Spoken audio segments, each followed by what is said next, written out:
In this video, I'm gonna teach you how to become a more successful DJ.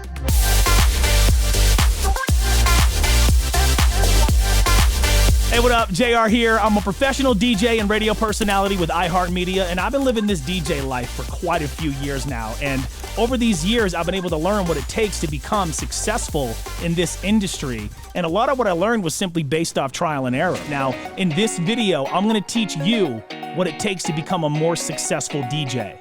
And this applies for club DJs, mobile DJs, whether you're just getting started or maybe you've been spinning for a while. I feel like there's something in here for everybody. So pop on your headphones if you got them and let's get after it. Step 1, learn the basics. I know it sounds silly, it sounds straightforward, but I can't stress to you enough how important the basics actually are.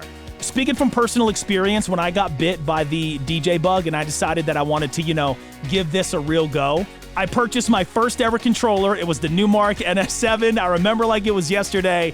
I tested this thing out at Guitar Center for weeks, and then I finally pulled the trigger. The thing was a tank. It was super heavy. From there, I legit locked myself in my basement for maybe 2, 3, 4 months, and I taught myself and I learned the basics. I learned how to beat match. I learned how to count bars and beats. I learned how to mix, and a lot of which I actually learned right here on YouTube. And the reason I learned right here on YouTube is because a lot of the DJs in my area, in my hometown, they didn't really want to share the knowledge, which kind of sucked. So please, whatever you do, take this step super seriously because it's these basics that you're gonna have to then be able to build upon, right? You wanna start with a good foundation first. Step 2 is just get out and DJ in public. Just go out and play.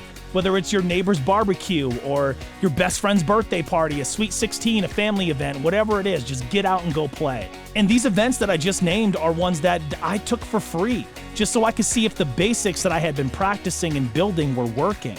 Now, worst case, you could even DJ on TikTok or Instagram Live.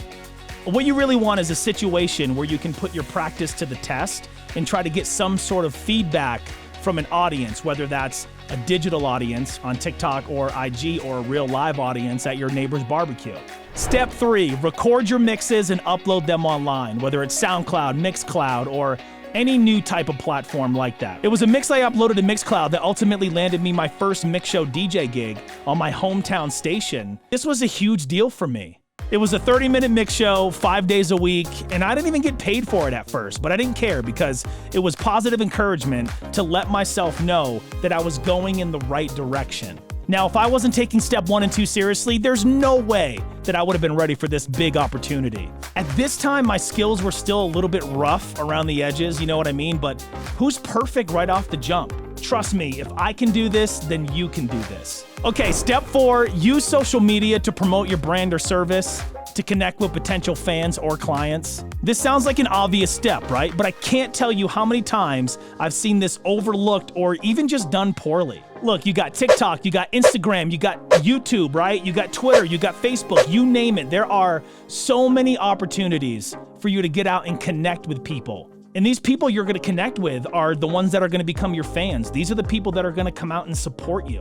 And just imagine right now how great that's gonna feel. Coming up DJing for me, I found, good success on Facebook and Twitter, and even right here on YouTube, doing vlogs of all the different style gigs that I would do, all of which are still living right here on this channel. So if you're curious, you can pop back and check any of them out at any time. I kind of evolved that into Instagram Reels, YouTube Shorts, and TikTok Lives at every set I do. I mean, every single set. Any party, any special event, or sometimes even if I'm just bored on a weeknight, I'll set up the decks, a speaker, a microphone, plug it into my phone, and I'll go live on TikTok just so I can get that feedback from an audience. Step 5 is just get out and go to events, attend parties, go to your buddy's mobile gig, go to their rooftop party, right? This way you can kind of get a feel of what other DJs are doing, whether that's for right or for wrong. And this step can be a little bit of a double-edged sword, I'll warn you, because while you're out learning just from kind of being in the environment, you're also gonna start guessing what record the DJ playing is gonna spin next. I can't tell you how much I learned from my buddy DJ Ross just by popping in and checking out his sets and just kicking it with him in the booth. He would often need an MC for events, and I've always been super confident rocking the mic at parties. And it wasn't just my pal Ross either. Like, you're going to grow and you're going to have a bunch of DJ friends and you're all going to learn from each other. Maybe you do something well and then you teach somebody else and vice versa. And hey, as competitive as DJing is, at the end of the day, we're really supposed to be a community. Step 6 is going to be land yourself a residency gig. And when I say residency gig, you might be thinking, oh, you mean like on the Strip in Vegas or like at a rooftop down in Miami? Look, I'd love for you to get there, and I know one day you will, but start local. And when I say local, I mean local bars, rooftops, or venue halls. Hell, even restaurants if you can. I've definitely played at a few restaurants in my day. So by now, you're kind of already doing all the necessary steps to help you land this residency, right? By having learned the basics. You've got experience in public. You've uploaded mixes, which a couple of those mixes you can submit to help you lock in this residency gig, right? To show your skills. You're using social media to build a following, and you've been out and about attending events and watching and learning directly and indirectly from other DJs. This should land you a residency gig at some point. I can promise you that. But once you do, you might think, well, shoot, how much am I supposed to charge? Like, how much money do I ask for? And that leads me to step number 7. I want you to learn about the business side of DJing, okay? I'm talking finances, booking, marketing, things like that, okay? Look, you might not make crazy money to begin with, which is expected, right? Like, we've all been there, but at this point, you're done playing for free. You've hopefully become a resident DJ in some capacity, and you know how to kill a dance floor.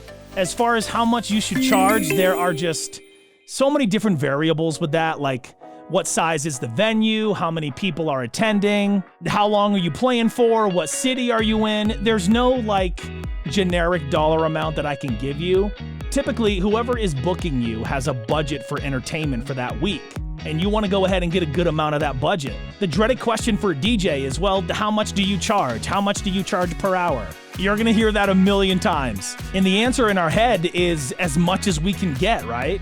But trust me, if you're following the steps honestly and you're building up a good crowd each week and the bar is slanging drinks at a record number and people are engaging with your social media, you'll be able to earn more and more and more and become more valuable. At the end of the night, it's what is that gig worth to you? Because I know in my experience, I've been both underpaid and overpaid, but just thankful to have the gig, you know? The entertainment industry is a wild one. For step 8, I want to encourage you to stay on top of trends in the DJ industry. And you can do this by applying the principle of it to social media trends, by watching what some of your favorite DJs are doing here on YouTube or on TikTok, wherever. I want you to stay on top of the record pools where you can get new DJ-ready music from. And me personally, I like to follow gear pages like Pioneer or Electro Voice. That way I can see what's going to be the next thing, what's going to be the latest and greatest tech or piece of gear that I can add to my setup or I can add to my cabinet to be able to sell, right? To make myself stand apart from the rest. I'm still enamored with the whole DJ world, the whole culture, just as much now as I was back when I began. And I began doing parties for free. And now I've kind of parlayed that into a radio personality career. And look, if I can do this, you can do this. Trust me. Now, disclaimer, this has been my formula for success. And of course, it's always evolving. It's always kind of mutating, you know? Also, these steps, all this information, this is really me just doing my best to kind of break it all down for you and make it as easy to consume as possible. And for real, this is very much just scratching the surface. And it's kind of more meant to be a guide to help you navigate. Honestly, a guide that I wish that I had starting out. Let me know what your formula has been as a pro. Drop a comment in the comment section because I think it'd be great for other aspiring DJs to be able to learn from you as well. Us DJs, we're a community, and I dig that. Thank you so much for watching this video. Now get out and rock those decks. My name is JR. Remember, it's cool to be you. Peace.